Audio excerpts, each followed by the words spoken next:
Alright people, one of the most interesting fish in my fish tank is my ghost knifefish, and I thought to myself, let's do a care guide video where we talk about, you know, lifespan, tank size and all of that. And let's just start. By the way, I still have a squeaky chair and that, so if you hear that noise, my bad people. And this time around I wrote myself a little list on my laptop and that, because usually I just try to freestyle it, and whilst I'm editing I realised I forgot certain things, so hopefully this time I won't forget too much. And the first thing that I'm going to mention, because I'm sure people are going to comment it down below, yes people, I'm very well aware that my 200 litre fish tank is not big enough. Yes people, ghost knifefish grow very big. Like when they get to adult sizes, they can grow up to like 50 centimeters, which is about 20 inches. And the minimal tank size you need, or like according to what they say online anyway, is a 100-gallon tank, which is around 450 litres. Yeah people, they get big. Now the reason I've got a ghost knife in my tank is because mine is a baby and I'm just going to grow it out here. However, when it does get to that size, then I'm most probably going to have to give it back to the fish shop, and I am prepared for that. Like, I already spoke to them on it. I mean, of course there's always the case that this YouTube thing works out and I get some more extra money and I might be able to buy a massive fish tank, but if it doesn't work out, then yeah, I'm gonna have to give it back still. But yeah, for you guys, if you do want to test it out a little bit and have it in a smaller tank like a 200 litre, then you can test it out. Just make sure you do have a backup plan, like talk to the store that you get it from and make sure that they're willing to take it back if you don't have a 100 litre tank, 450 litre tank. Now I should also mention that buying one of them, and if you're looking to keep them until the end, like let's say you've got that massive fish tank and that, they live for quite a while. They can live for up to 10 to 15 years, so yeah, unless you have a backup plan where you can take it somewhere else again if you're tired of it, whatever, just be prepared that you're gonna have this fish for a really long time. Alright, now that we got the basics out of the way, let's go into the more interesting stuff, and the first thing is the food. Now people, when it comes to things like ghost knives, eels and all of that, they usually like protein based food, and when it comes to fish that like protein based food, they all pretty much eat the same things. Like you can try prawns, shrimps,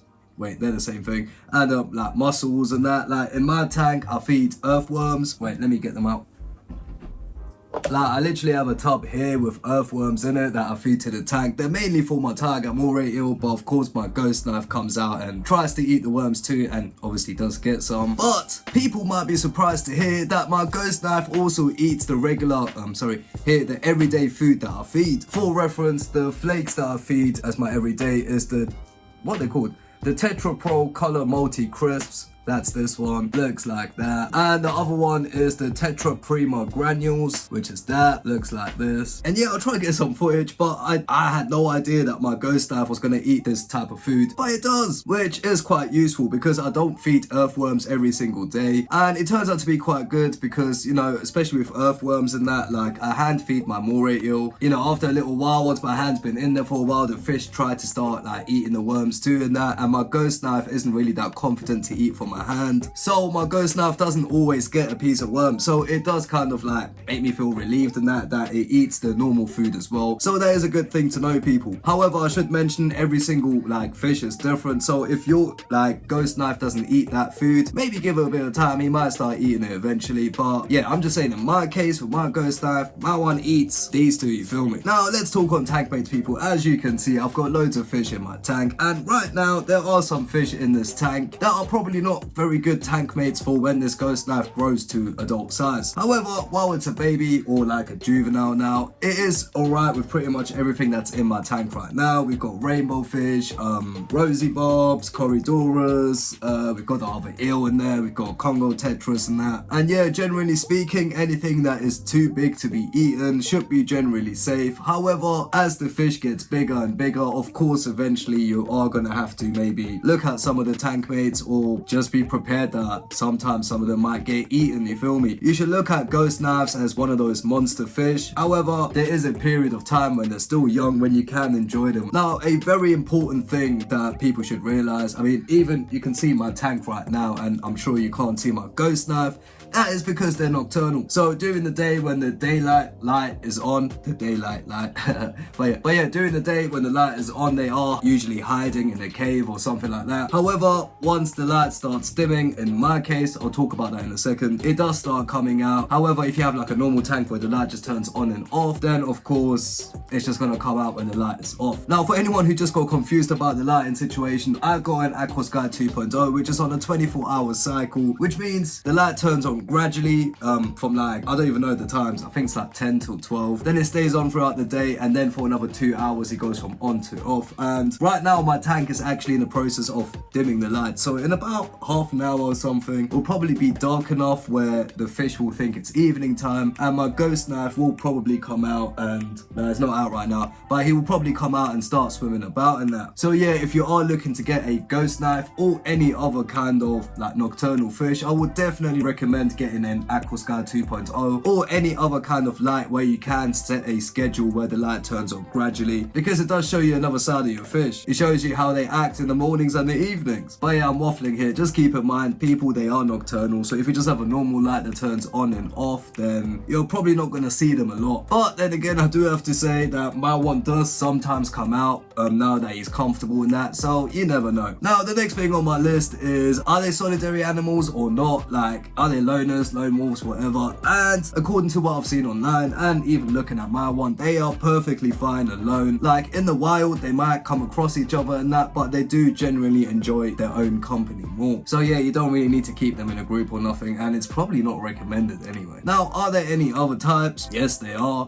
There's the cloud knifefish, and there are a few other ones as well that are a bit more interesting, but of course they are going to be more rare. The most common ones are the cloud knife and the black ghost knife, which is the one I have. And yeah, generally speaking, they do kind of get big all the time, so yeah. Now the next point on my list is, are they active or passive fish? And I kind of like touched on it when I spoke about them being nocturnal and that, but yes, they can be very active if you have the right light. And I don't know if I mentioned it before, but I do have a Amazon link in my description for the Aquasky 2.0, so if you do want to grab that for your tank, then you know, feel free to use my link, it will help me out and that. But yeah, generally speaking, if you have the right light where it kind of replicates real life, like with mornings and evenings and that, then they will be very active. Now when it comes to the actual things you need for a ghost knife, it's actually very simple. All you really need is some caves, like good hiding spots and that. You don't need like live plants. I do have them because I like live plants and that. Like, I've got a well planted tank and it just looks very natural, but you don't need them. When it comes to live plants, in my experience, it hasn't, like my ghost knife hasn't uprooted anything. I do have some Anubis plants here that were uprooted by my moray eel, but that's a different story. But generally speaking, you only need a cave, you don't need anything else for them, and anything else you do get will just be for aesthetic reasons. Alright, the next point here is, are they beginner fish? And you know what, it is a bit of a mixture. I would say generally speaking, when it comes to fish that like have a protein based diet, they are a little bit more difficult to look after because you just have that extra step of feeding them, whereas you know, fish that eat normal flake food, you just kind of put the flake food in. However, the reason I do say it's a mixture, it's because my one eats the color crisps and the Tetra Prime or whatever they're called. Yeah, like they are fairly easy-ish, I would say. If you've kept fish for like at least a year or two, you would probably be safe. However, do keep in mind that they are aggressive animals as well, or they can be, so they will eat something that is small enough to be considered a snack. And you know what, this is one thing I definitely need to mention, especially if you're looking to get a ghost knife. Yo, the way they sleep is kind of mad, I can't lie. I've seen it twice, and unfortunately every time I have seen it, by the time I got my phone out, I kind of startled them and they kind of woke up again. But yo, I was about to swear, but these guys, they sleep on their side. Like they literally sleep, let's say this is the floor, they like plonked on the floor and they're just sleeping in it. And it looks kind of funny, but at the same time it can give you a heart attack because it kind of looks like they're dead. But yeah, just so you know people, like the way they sleep, it does look kind of weird. They just sleep on their sides, but that is normal. Ghost knives are a really interesting fish. I don't speak on my one too much because I always make videos about my tiger moray eel, but I do need to show some more love to my ghost knives. So like and subscribe if you want to see more videos about my ghost knife or my moray eel. And if you want to see the complete care guide for my moray eel, then click right here.